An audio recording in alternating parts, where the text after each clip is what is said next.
You might be surprised at how many missing persons cases are still unsolved to this day. While technology and investigative methods have improved drastically over time, there are many cases that simply have too few details for the authorities to conclusively solve.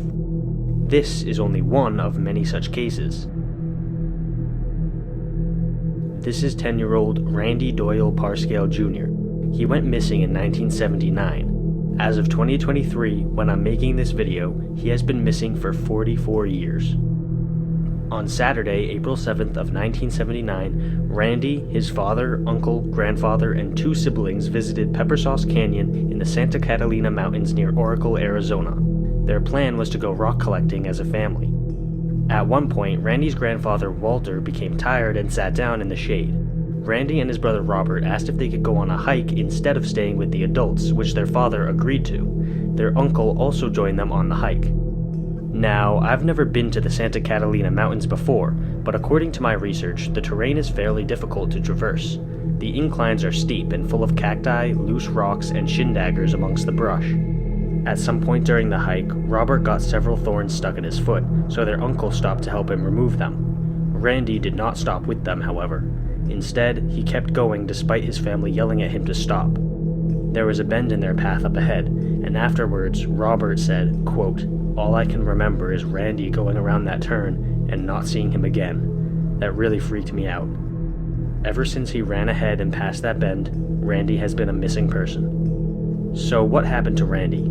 There are some theories, of course, but first let's take a look at some of the other information from this case. Randy's father contacted Randy's stepmother after hearing that he was missing, and along with Randy's grandmother, she rushed to the area to help search for him. They thought nothing of it at the time, but during their search they saw a black Ford Mustang driving away from the area at too high of a speed for the road conditions at the time. The area where Randy had gone missing was also very close to a campground next to Mount Lemmon Highway.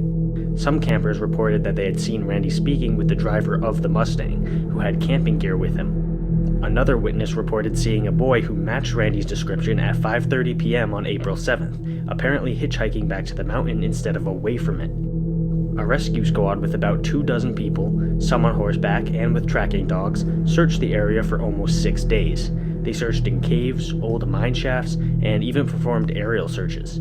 At one point, they found footprints leading to a dirt road that abruptly stopped. If these were Randy's footprints, authorities have said that the abrupt end to them suggests he may have entered a vehicle.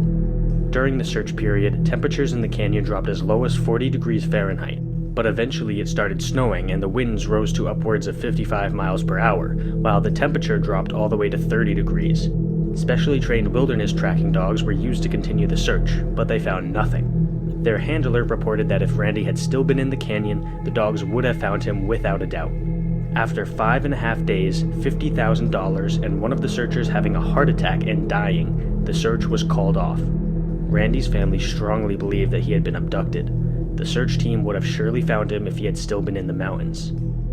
At one point during the search, a camper who was using that same campground near the area reported that Randy had actually stopped at his campsite. Before he could be interviewed by the investigators, the camper had vanished.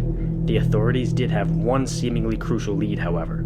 They had the license plate number of the black Mustang. Unfortunately, when they read the plate number, they found the Mustang in a wrecking yard in California, and they never found the driver. In May of 1979, a hunter reported having seen an area in the mountains that was previously unknown and extremely dangerous. Police conducted another search for Randy after reviewing this information, but they came up empty-handed. At one point, the lead detective on Randy's case found a family who reported seeing the boy sometime after he went missing, but nothing else came from that tip. In a Hail Mary play of desperation, police contacted multiple psychics, each of whom said that Randy was dead. They each had a different location of his remains. On July 4th of 1985, a woman in West Virginia found a message written on a dollar bill that said, quote, "I'm alive in Phoenix, Arizona. Help me, Randy Parscale." The police could not track down this lead or even verify if Randy had truly written it, meaning that it could have just been a horribly insensitive practical joke, or even possibly a way for the perpetrator to confuse the police even more. In 1989, Randy's father was notified that Randy's social security number was being used by a man in Phoenix, Arizona.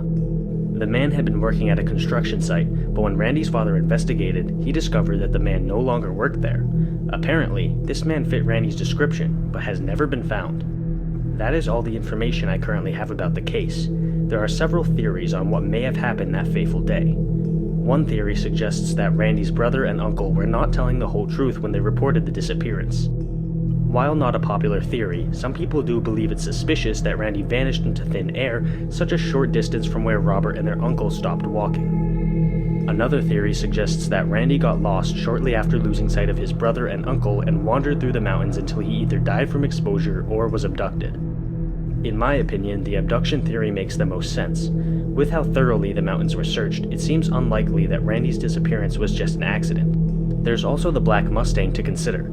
It's possible that the camper who reported seeing Randy on his site was also the owner of the vehicle and disposed of the car and his camping gear after leaving the area. Based on the report of a boy matching Randy's description hitchhiking back to the mountain, it's also possible that the abduction was a crime of opportunity. Maybe Randy got a ride from the wrong person on his way back to his family. The man using Randy's social security number in Phoenix might be the most vexing part of the case. It seems likely that Randy was kidnapped near the mountains, but someone using his number suggests that he may still have been alive in 1989. It would be difficult for someone who wasn't Randy to find out his social security number, especially without raising suspicion. However, if it was Randy, then why did he never try to contact any of his family members? Why did he disappear after using the number? That seems suspicious to me. Maybe the kidnapper did find out his social and wrote the message on the dollar bill, as well as using Randy's number to make the police think he was in Phoenix. Unfortunately, it's extremely unlikely that any of this will ever be uncovered. Always remember to teach your children about not wandering off, stranger danger, and all the other safety things of that nature. Hopefully, Randy's case can serve as a reminder to always be cautious and never take unnecessary risks.